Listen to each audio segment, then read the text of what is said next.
Les turbulences en avion explosent, avec une hausse de 55% des turbulences imprévisibles en 40 ans. 2 incidents récents ont marqué les esprits. Un vol de Singapore Airlines plongeant de 1800 mètres le 21 mai, causant la mort d'un passager, et un autre entre Doha et Dublin quelques jours plus tard, blessant 12 personnes. Est-ce devenu trop dangereux de prendre l'avion? Quelles solutions sont imaginées? Salut, c'est Thibaut Ponamalé, et cette semaine dans Futura Flash, on va s'intéresser aux incidents en série causés par les turbulences qui frappent le secteur aérien.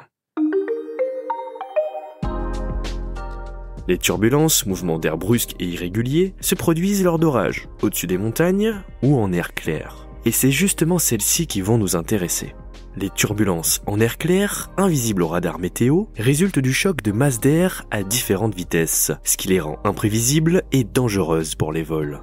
C'est notamment ce qui se produit à l'entrée et à la sortie des jet streams, des bandes étroites de vent fort qui circulent dans la haute atmosphère terrestre, d'ouest en est. Pourtant, les compagnies aériennes recherchent activement ces jet streams, surtout au-dessus de l'Atlantique, car ils augmentent de 200 km/h la vitesse de l'avion, ce qui permet de réduire le temps de vol et les émissions de carbone. Or, l'entrée et la sortie de ces courants, déjà dangereuses, est de plus en plus risquée. En cause, le réchauffement climatique, qui aggrave la situation en intensifiant les cisaillements de vent, en particulier sur l'Atlantique Nord, entre l'Amérique du Nord et l'Europe, posant un dilemme aux pilotes.